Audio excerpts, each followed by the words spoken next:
Oke, teman-teman sekalian, kita tadi sudah melaksanakan sholat ya, sholat asar. Sebelumnya saya menyampaikan mengenai pengantar mode entry ya. Sebelumnya tadi dari slide 1. Nah, dan sekarang saya atau sedikit tadi telah saya singgung mengenai mode entry secara non equity dalam hal ini yaitu exporting dan cara mengekspor. Oke, saya ulang sedikit biar teman-teman paham. Mode entry secara ekspor ini secara umum dibagi dua. Secara ekspor secara langsung atau direct export atau secara tidak langsung. Perbedaannya adalah direct export itu umumnya dipilih oleh perusahaan apabila jenis produknya itu dengan volume yang besar, biasanya terkait dengan bahan-bahan baku.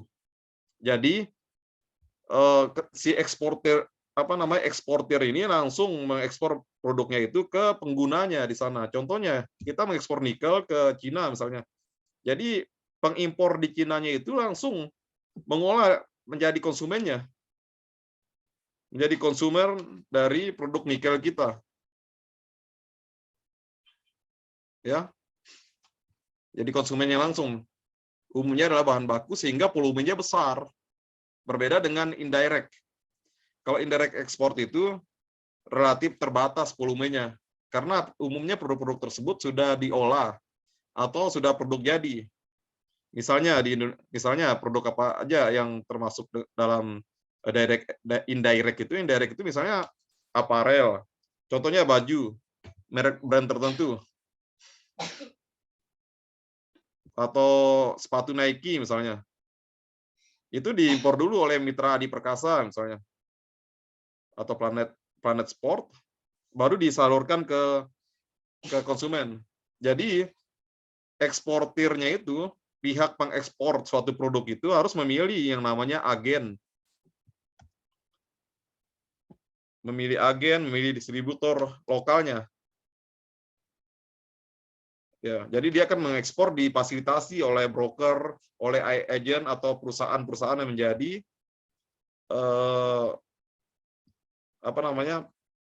distributor, ya.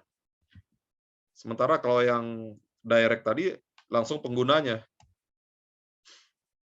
Nah, sekarang kita masuk ke mode entry yang selanjutnya. Tadi ekspor, sekarang contractual entry mode. Contractual entry mode terdiri dari ada dua ya, yang bersifat kontraktual itu ada licensing, ada franchising. Nanti perbedaannya apa? Nanti saya jelaskan. Ini licensing. Lebih nyaman kita ke contohnya aja, misalnya licensing itu produk minuman. Contohnya misalnya Yakult. Yakult itu perusahaan Jepang. Memberikan lisensi ke perusahaan Indonesia untuk memproduksi produk Yakult ini. Sesuai dengan kriteria resep yang diberikan oleh si pihak pemberi. Nah, di sini ada beberapa istilah. Ada dua istilah penting. Yang pertama, licensor. Licensor itu adalah pihak yang memiliki brand tersebut, yang memiliki patennya atas brand tersebut. Ya. Kemudian yang membeli lisensi tersebut adalah lisensi sebutannya. Kalau licensor itu berada di mana? Berada di home country. Home country itu asalnya. Dia nggak kemana-mana, dia diam aja, dia cuma menjualkan lisensi saja. Jadi si licensor itu berada di home country, lisensi ini yang membeli lisensi, berada di host countries. Dia membeli lisensi dan membayar royalti, ya. Jadi pemilik aset dan patennya licensor, yang membeli paten tersebut adalah lisensi yang berada di host countries. Ya. Oke. Ini ada pros and cons atau keuntungan dan kerugian dari apa namanya lisensor atau pihak pemilik patennya. Keuntungannya apa? Biasanya paten tersebut atau lisensi tersebut disukai oleh perusahaan-perusahaan kecil yang memiliki keterbatasan sumber daya, dan mereka menginginkan apa namanya perusahaan-perusahaan kecil ini lebih senang dia menjual lisensi. Ketika misalnya ada produk minuman segala macam, dia cuma bisa melakukan R&D, tapi dia nggak punya uang untuk membuka usaha baru di luar negeri. Jadi cocok untuk mereka. Karena apa? Karena lisensi ini lebih rendah risikonya dan lebih rendah capital komitmennya, ya. Jadi nggak perlu punya banyak uang untuk menjual lisensi ini. Cukup punya teman-teman misalnya punya apa namanya punya resep sendiri dalam membuat produk minuman misalnya. Teman-teman itu kemudian dipatenkan di dalam negeri, produk tersebut disukai, teman-teman pingin jual ke Malaysia misalnya, tinggal menjual lisensinya aja, tanpa teman-teman itu membuka membuka usaha baru di sana. Jadi low risk and low capital commitment. Makanya dia disukai oleh perusahaan kecil. Kemudian akses pasarnya itu lebih cepat karena cuma jual lisensi, tidak akan merugikan perusahaan-perusahaan di dalam negeri. Jadi apapun hambatan perdagangan, hambatan regulasi, hambatan politik segala macam bisa diatasi dengan lisensi ini, walaupun suatu negara itu tertutup. Misalnya tertutup untuk modal asing. Jadi perusahaan yang berkeinginan untuk memasukin brand tersebut ke dalam negeri, tinggal beli lisensinya aja. Jadi fast market access dan dapat circumvent atau menghindari barrier to foreign entry. Barrier itu hambatan-hambatan regulasi, ya. Misalnya di Indonesia tidak boleh berdiri perusahaan tertentu. Jadi perusahaan yang ingin perusahaan domestik yang menginginkan brand tersebut tinggal beli lisensi aja gitu. Kemudian adequate marketing information and control through access to low cost information.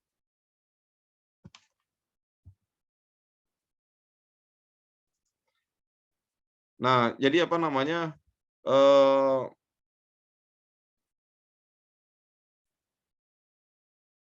Dia tidak membutuhkan kontrol ya terhadap lisensi itu, hanya terbatas pada menjual lisensi aja gitu. Silakan menggunakan brand kami, menggunakan resep kami untuk membangun atau berproduksi dalam negeri. Contohnya tadi ada Yakult, ada banyak sekali, ada Coca-Cola juga dulu kan pakai lisensi juga, jual lisens, tapi sekarang sudah bikin perusahaan sendiri. Kemudian ada banyak sekali minuman, terutama minuman, makanan. Terus Cheetos dulu, Cheetos lisensinya udah diambil. Tadinya kan diproduksi sama PT Indofood kan. Dulu teman-teman tahu Cheetos nggak?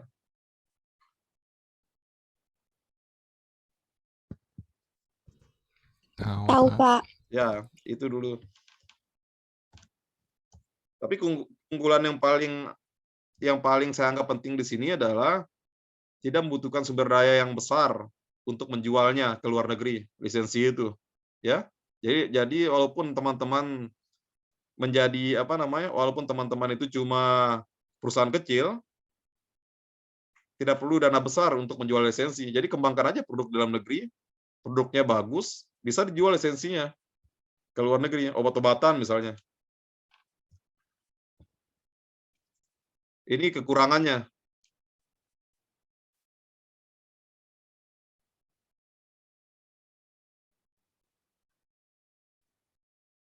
Ini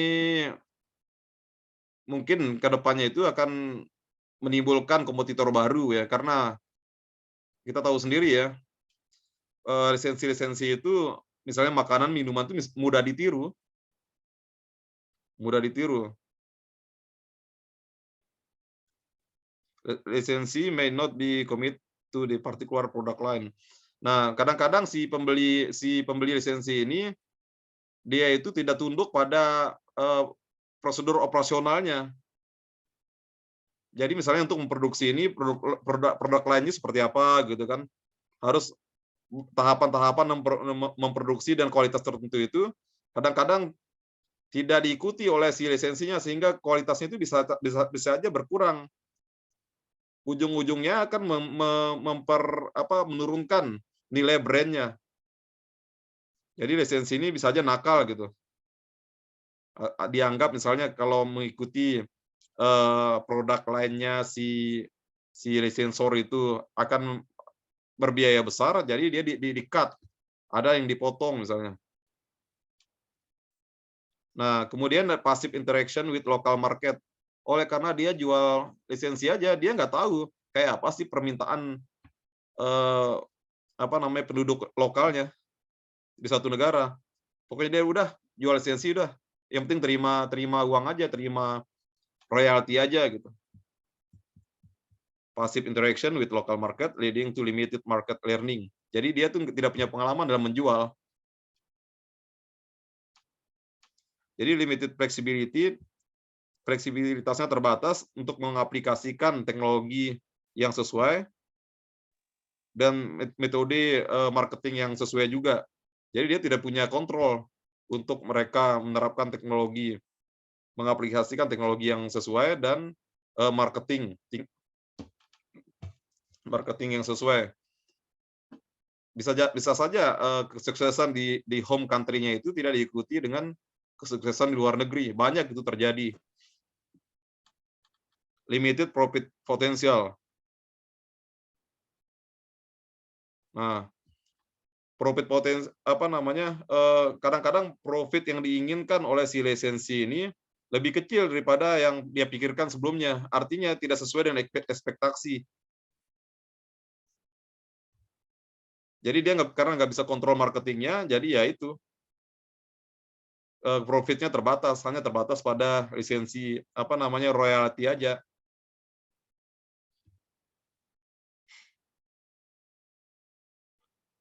Kemudian kebijakan dalam mengimplementasikan persetujuan lisensi biasanya itu tidak efisien dan sangat mahal.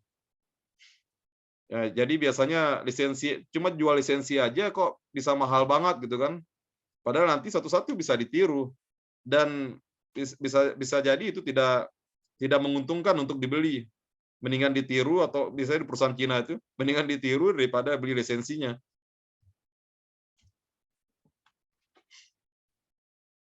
Ini beberapa jenis lisensi agreement atau paket kesepakatan yang ada dalam lisensi itu yang harus disepakati oleh lisensor dan lisensi. Ini jenis-jenisnya. Yang pertama paten. Itu berkaitan dengan obat-obatan misalnya. Kemudian desain. Biasanya produk-produk tertentu kayak sepatu, baju, merek dagang. Merek dagang itu misalnya kayak Uniqlo, copyright, buku bisa seperti itu. Kemudian produk yang proses spesifikasi. Banyak contohnya ya produk yang proses spesifikasi. Produk-produk tertentu harus dimasak atau diproduksi sesuai dengan cara yang sama dengan di negara asalnya. Kemudian quality control prosedur. Kemudian manufacturing blueprint and manual.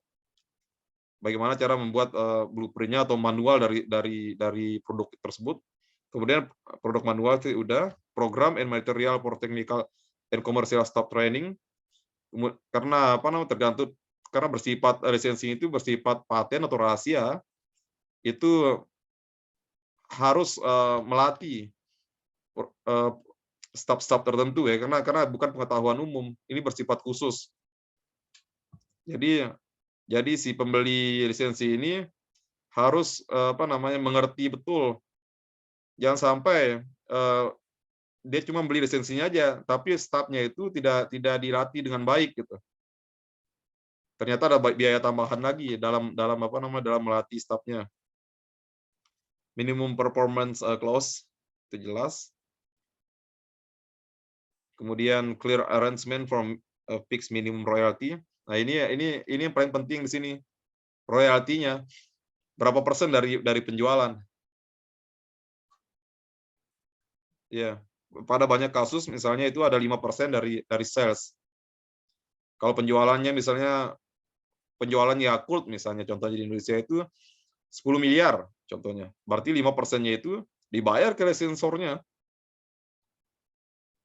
Besar kan, lumayan. Dia nggak ngapa-ngapain, cuma jual lisensinya aja. Nah, selanjutnya yang non-equity based itu adalah franchising.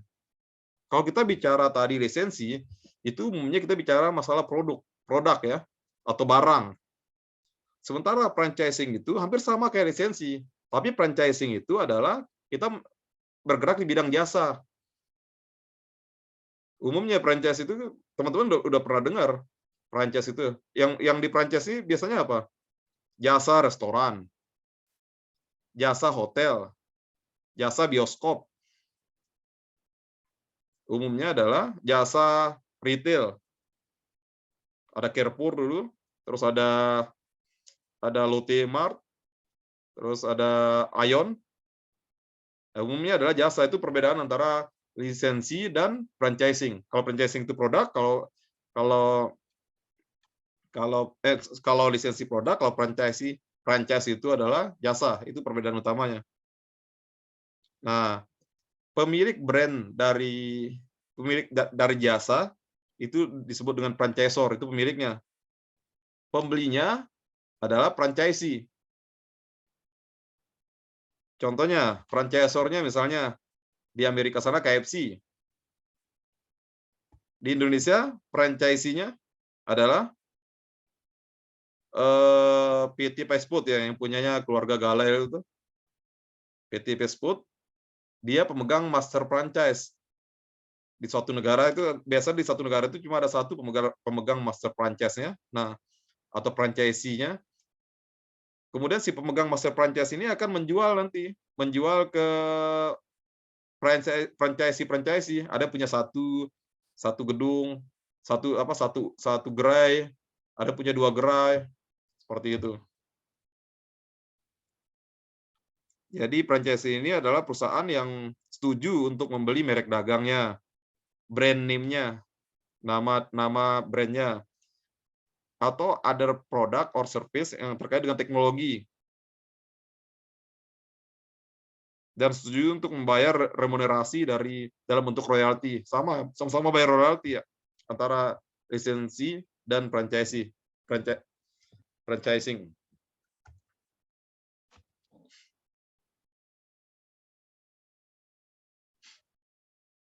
Nah, ini tadi sudah saya bicarakan, ada banyak sekali franchisee bisa dijual dalam bentuk retail atau langsung aja kita beli satu-satu gitu.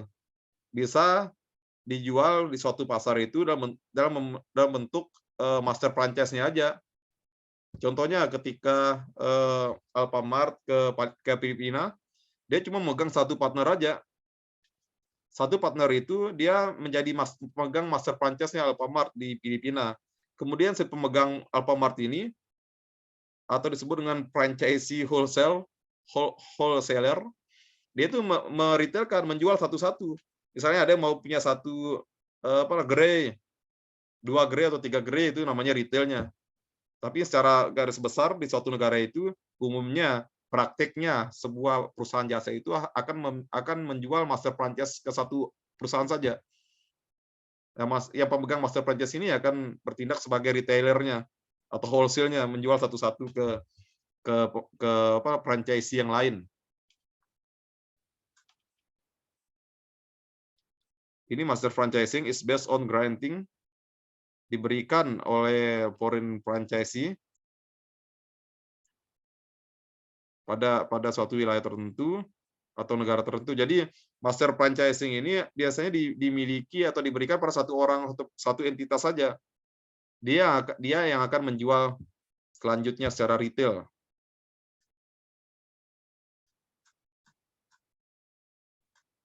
Nah, jadi ketika diberikan hak atas brand kepada master franchising. Nah, si master franchising ini di suatu negara itu akan bertindak sebagai franchisor, perwakilan lah gitu. Kayak tadi yang menjadi franchisornya jadinya PT Fast Food Indonesia ya. Jadi teman-teman kalau mau buka KFC harus beli di nggak langsung beli ke sana ke KFC Amerika Serikat, tapi teman-teman belinya di PT Fast Food Indonesia. Ya.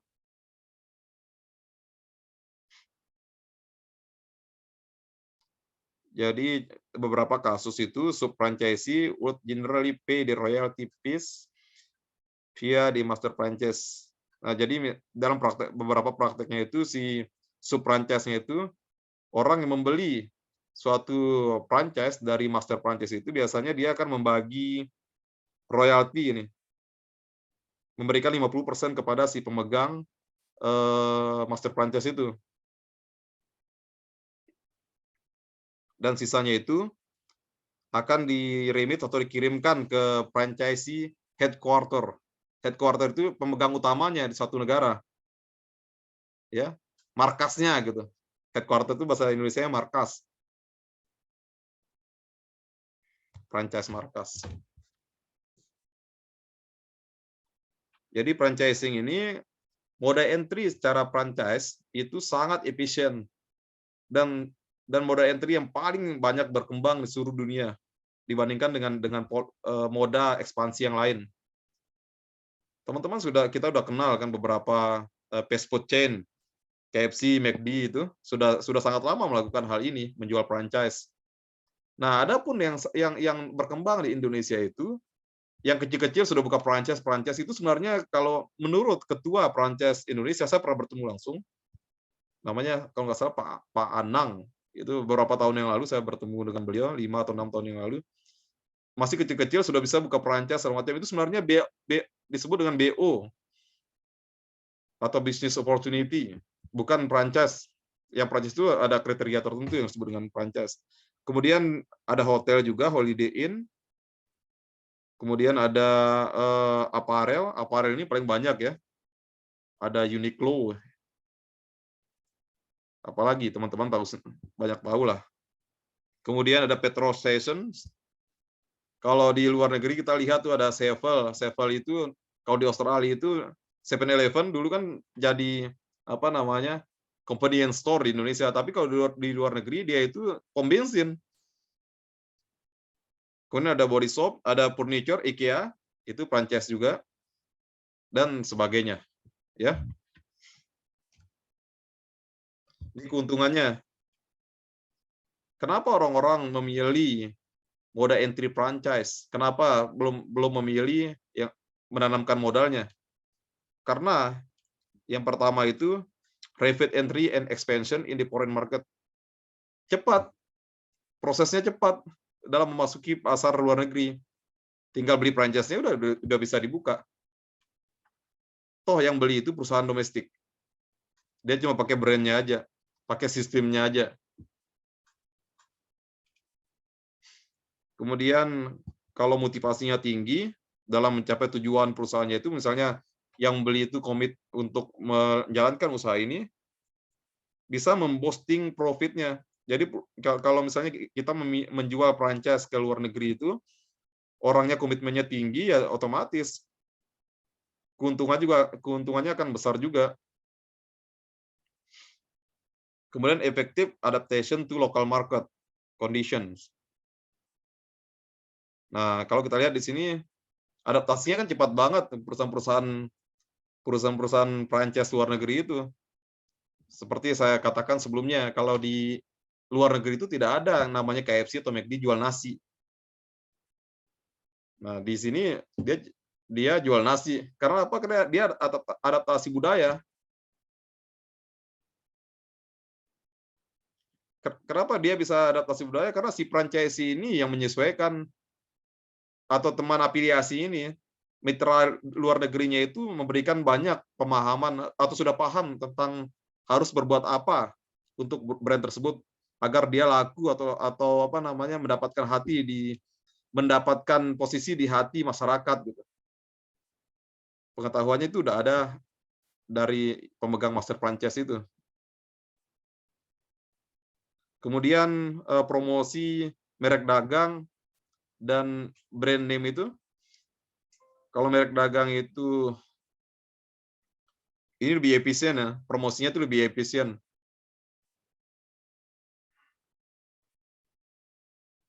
With the increased ability to invest in R&D through the collection of royalty by numerous franchisee. Nah, ini karena yang beli itu banyak, otomatis apa namanya, ada promosinya juga gencar dilakukan.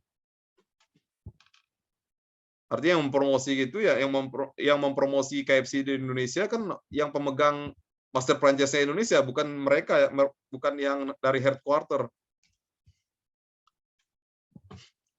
Nah, ini kerugiannya. Ini kerugian dan keuntungan di sini hanya yang ditulis oleh buku ya, teman-teman.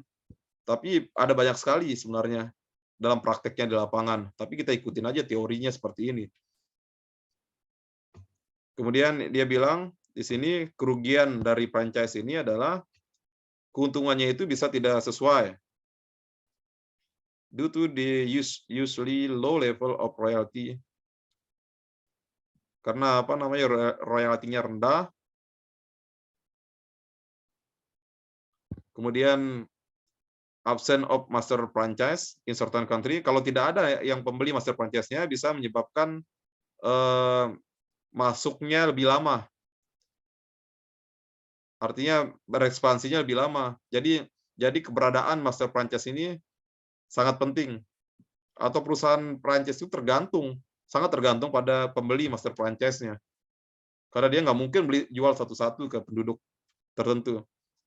Atau dengan kata lain, tidak mungkin franchise itu masuk tanpa adanya pembeli master franchise. Kalau dia butuh apa namanya, kalau dia harus membuat perusahaan baru di negara tujuannya, tentu akan membutuhkan, itu bisa terjadi, tapi membutuhkan waktu yang lama. Might cause entry delay. Kemudian limited control over the franchises. Nah, jadi tadi karena dia yang sifatnya beli franchise, dia tidak punya kontrol, tidak bisa mendikte atau mengontrol atau menyuruh atau mempengaruhi si pembeli master franchise ini. Dia tidak punya hak kontrol. Jadi dia akan kesulitan dalam pengaturan operasionalnya dan kesulitan dalam mensupervisi kinerja, atau tidak bisa mengontrol langsung kinerja, tidak bisa mengarahkan kinerja serta standar yang berkualitas tinggi. Kemudian di beberapa kasus mungkin akan ditemui yang namanya cultural problems, yang akan mempengaruhi image dari perusahaan secara umum. Ya, itu tadi franchising. Nah, kemudian ini masih dalam bentuk non equity. Tadi lisensi, franchising, sekarang foreign manufacturing. Jadi perusahaan itu melakukan kontrak produksi atau kontrak manufacturing dengan perusahaan lain di luar negeri. Dia misalnya dia udah punya brand di suatu negara, dia bekerja sama dengan perusahaan domestik negara tertentu untuk memproduksi suatu barang. Contohnya apa? Ini contohnya misalnya dalam mobil atau motor ya, motor Honda itu diproduksi oleh Astra. Untuk siapa? Untuk Honda, Jepang, contohnya.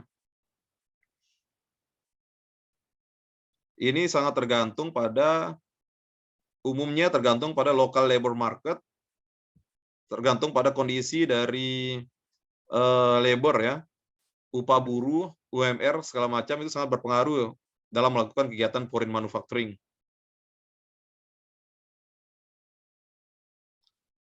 Ini terjadi karena only market access yang tergantung pada limitasi pemerintah dan local conditions. Kita melihat juga contoh-contoh lainnya seperti ada Nike. Nike itu perusahaan yang tidak punya pabrik, mungkin Nike itu. Mereka adalah perusahaan desain di Amerika Serikat. Mereka mendesain, melakukan R&D segala macam terkait dengan kualitas, bentuk sepatu, bahan yang digunakan. Kemudian yang membuat siapa? Yang membuat negara-negara dengan upah buruh yang murah karena sifatnya padat karya.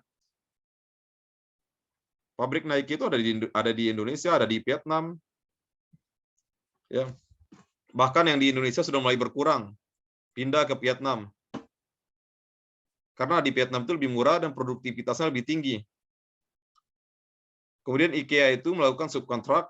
Jadi IKEA itu dia bekerja sama dengan supplier-supplier dalam negeri dalam membuat kursi, meja, dan sebagainya. Itu namanya foreign manufacturing. Jadi IKEA itu tidak memproduksi di sana di negara asalnya, tapi dia membeli dari subkontraktor lokal. Itu hebatnya perusahaan Nike ya teman-teman. Dia nggak punya pabrik tapi kaya raya. Bayangkan aja dalam satu sepatu Nike itu mungkin harganya itu yang dibeli dari pabrik oleh perusahaan Nike itu hanya misalnya $25 atau $30 misalnya. Dia akan jual sepatu yang harga $30 itu menjadi $150. Ya. Kalau sepatu yang Anda beli cuma 700.000, itu paling biaya yang dibeli di pabrik itu paling 250.000. Sisanya itu buat Nike. Selisihnya itu adalah goodwill namanya, goodwill brand Nike itu. Itu namanya foreign manufacturing. Ini keuntungannya, labor cost advantage. Ya tadi kalau misalnya biaya UMR-nya rendah, dia akan memperoleh keuntungan.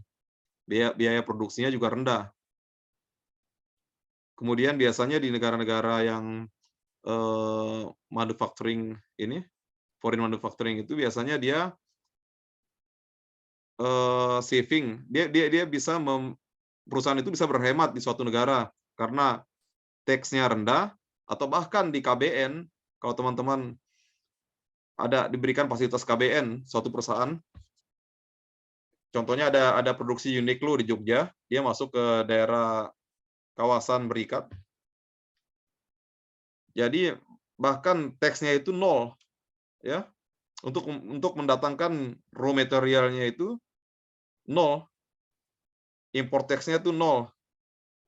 Kemudian lower energy cost, biaya listriknya murah, kemudian raw materialnya itu pun tersedia murah, dan biaya overhead-nya pun murah.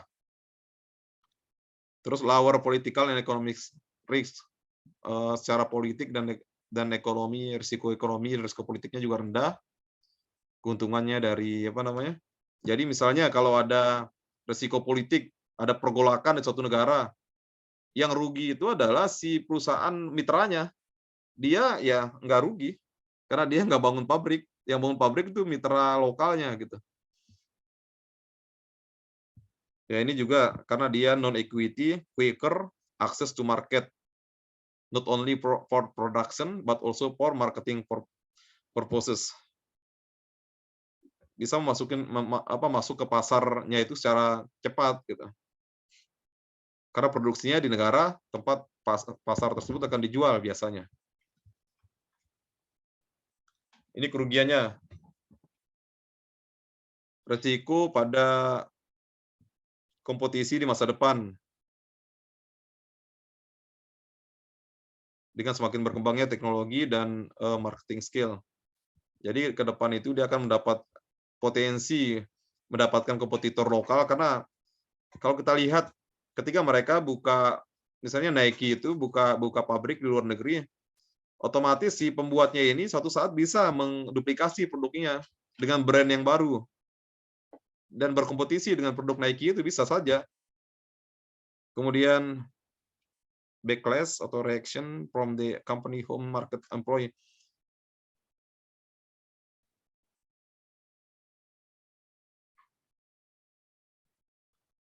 bisa saja mendapat penolakan dari, kalau misalnya terkait dengan upah buruh, semakin meningkat upah buruh segala macam itu, otomatis mereka kan semakin sedikit marginnya. Contohnya ini sangat sangat sangat itu terjadi di Indonesia ketika dengan semakin meningkatnya UMR, maka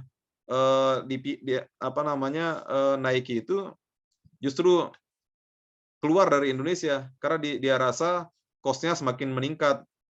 Dia memilih Vietnam yang cost-nya masih rendah, UMR-nya masih rendah gitu. Itu sangat sangat terkait sekali dengan labor unions atau persatuan buruh.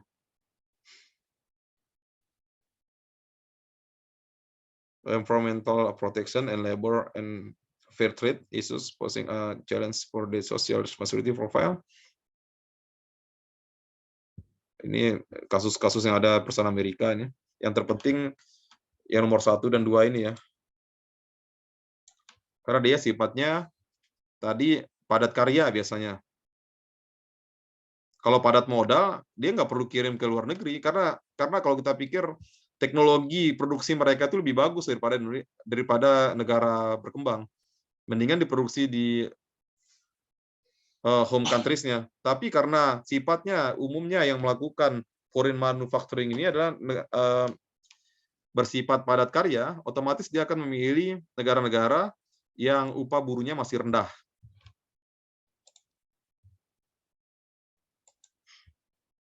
Tadi labor cost advantage ini ya, karena di negara asalnya itu upah buruhnya mahal, ya dia mengambil keuntungan dengan cara ini, dengan cara foreign manufacturing, sehingga biaya produksinya rendah.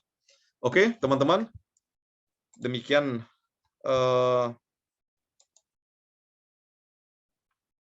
diskusi kita untuk